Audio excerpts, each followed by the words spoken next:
선생님의 초인적 업적과 워싱턴 대회. 니시카와 선교사 일본 파송 1화. CHC의 강의 2일 1976년 10월. 구독, 좋아요는 많은 힘이 됩니다. 여러분의 가정에 하늘 부모님의 축복이 있기를 바랍니다. 지금까지 이렇게 홈이나 숙사를 찾아올 기회가 없어서 죄송합니다.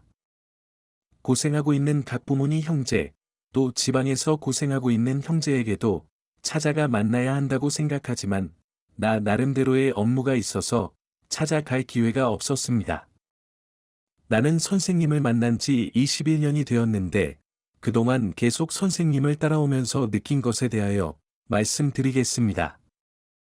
우리는 원리를 통해 선생님의 가치를 알고 있는데 그것을 생각하지 않더라도 인간 네버런 문을 봐도 선생님과 같은 훌륭한 길을 연 사람, 그 일을 해온 사람은 없습니다. 내가 처음 선생님을 만난 것은 21세 때로 선생님은 만 33세였는데 3세 차이입니다.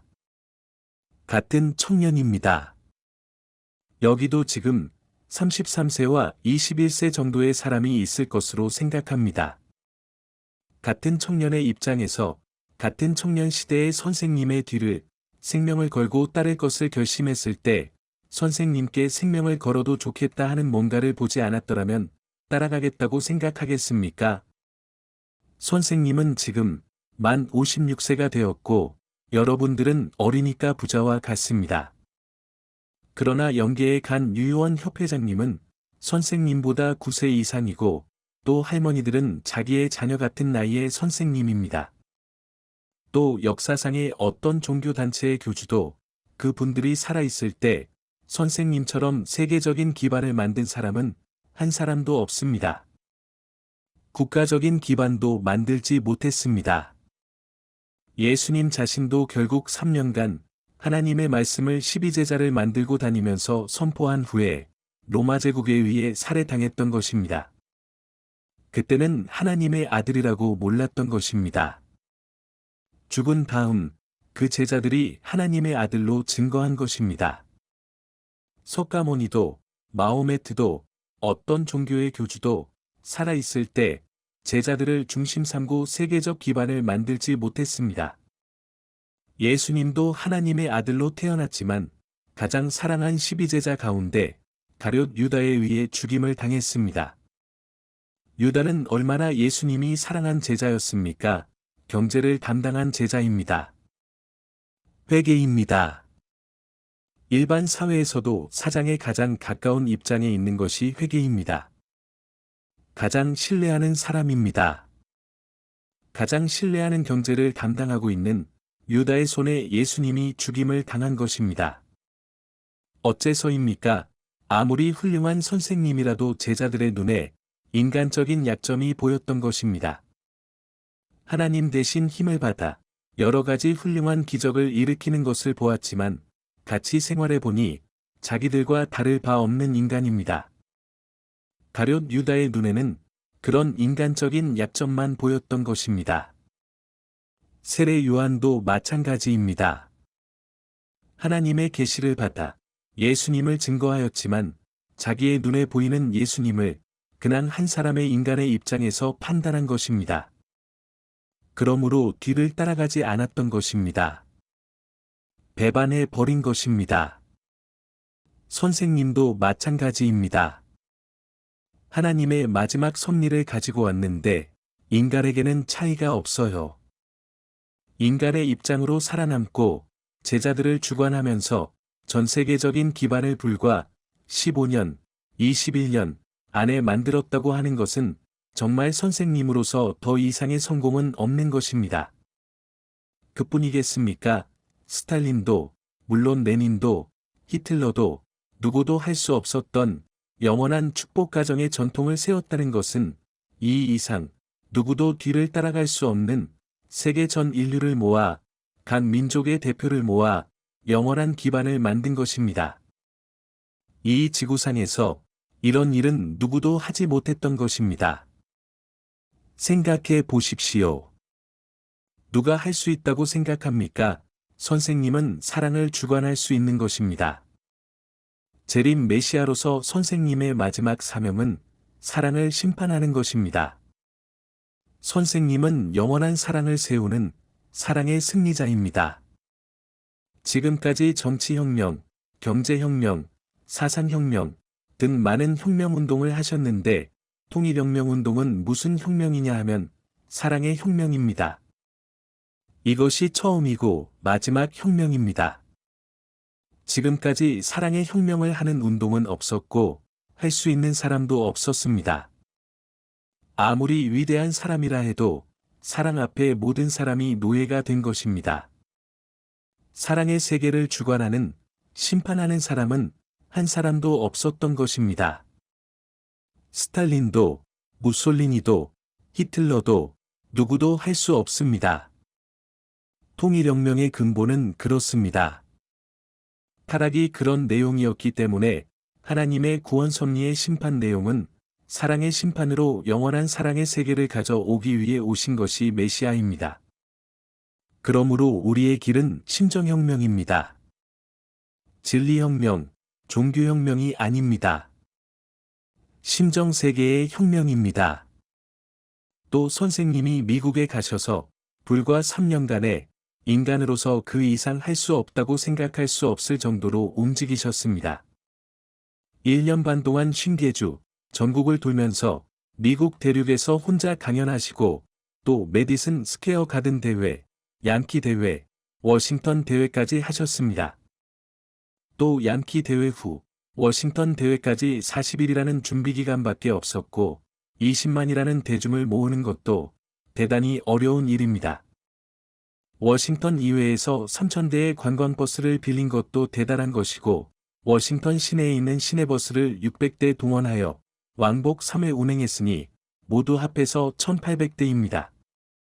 그러므로 모두 합하여 4,800대의 버스를 빌려서 동원한 것입니다. 수십 대를 빌리는 것도 어려운데 4,800대의 버스를 빌리는 것은 대단히 어려운 것입니다. 이 대회가 끝나고 바로 다음날 아침 시청 청소요원들이 청소를 하기 위해 차를 동원해 가보니 워싱턴 광장은 쓰레기가 하나도 없이 깨끗이 청소되어 있었습니다. 1,000명의 형제들이 밤새도록 청소한 것입니다. 그 정신력, 그 힘, 그 조직력을 볼 때 이것은 수수께끼 같은 문제입니다. 짧은 3년간에 미국에서 베리타운 신학대학, 벨베디아, 이스트 가든, 또 뉴욕의 43번가에 있는 콜롬비아 대학의 기념관이라든가 뉴요커 호텔, 그리고 워싱턴 대회가 끝나고 산 맨해튼에 있는 오페라 하우스, 또 앞으로 미국을 출발하는 어선, 시 프리즈 아틀랜티스트. 미국 사람도 생각해 볼 때 이런 큰 대회를 하면서 그런 다이내믹한 것을 할 수 있고 또 내적으로는 축복을 이어가면서 그 업적, 신념은 누구 한 사람 그 뒤를 따라갈 수 없을 정도입니다. 초인적인 사람이라는 것은 틀림없습니다. 선생님은 인간으로서 세계의 형제를 지도하고 계시면서 그런 기반을 만들고 또 120개국의 선교사를 파송하였고 그리고 그들 나라에서 많은 식구들이 복고되고 있다고 봅니다. 이번에 아프리카에서는 1,800명의 식구를 갖고 있는 교회가 통째로 복귀되었습니다. 그 교회의 목사를 비롯한 간부들이 회의하여 전부 바치겠다고 정하여 선생님께 편지를 보낸 것입니다. 통일교회라는 간판을 써 보내주십시오. 네버런 문께서 언제 순회에 오십니까? 기다리겠습니다. 하고 재미있게 되었습니다. 지금도 나는 잊을 수 없습니다. 통일교회에서 내가 두 번째 원리 강사입니다. 첫 번째가 유효원 협회장이고 그 다음이 나입니다.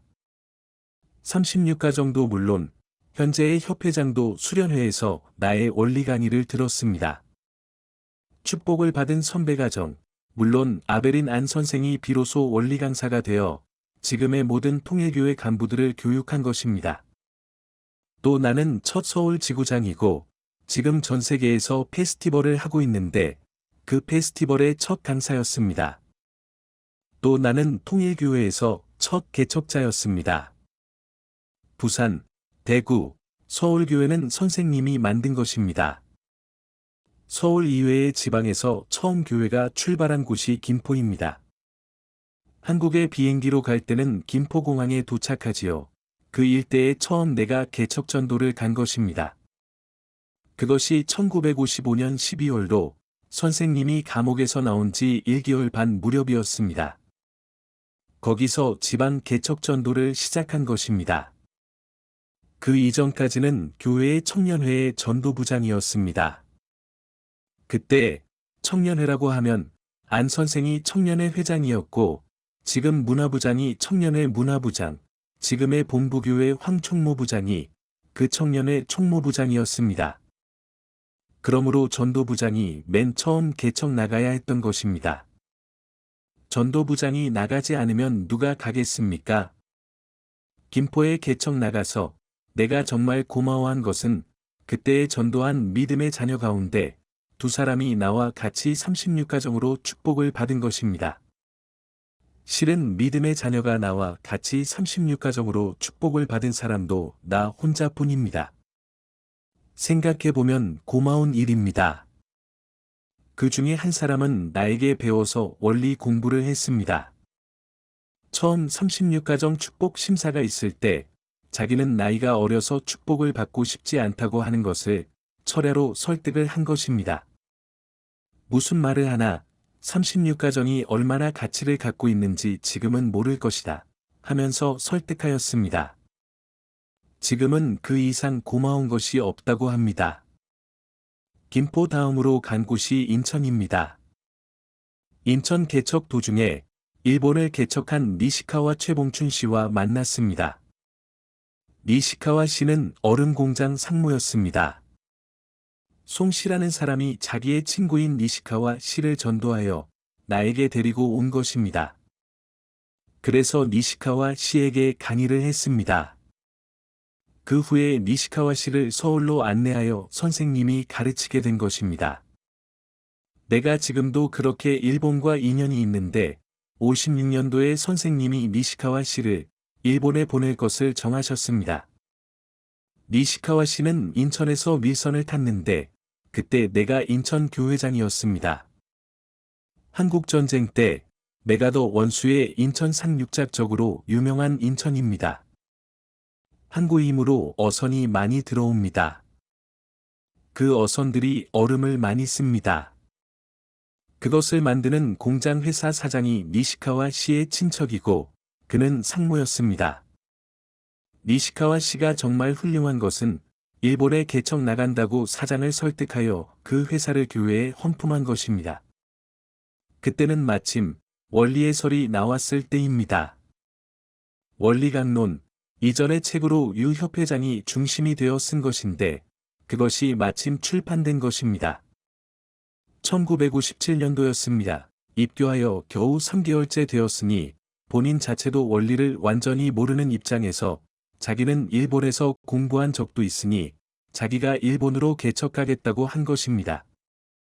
그것을 한 권 가지고 일본으로 떠난 것입니다. 그때가 1957년도 여름이었는데 충청남도 계룡산이라는 유명한 산이 있습니다. 영산으로 많은 도인들이 몰려드는 곳인데 거기서 선생님은 40일간 단식기도를 했던 것입니다. 그런 단식기도 40일간에 내가 니시카와 씨를 안내하여 계룡산에 계시는 선생님에게 데리고 갔습니다. 그 산 바위 위에서 세배 경배를 하고 일본으로 떠나는 인사를 했습니다. 경청해 주셔서 감사합니다.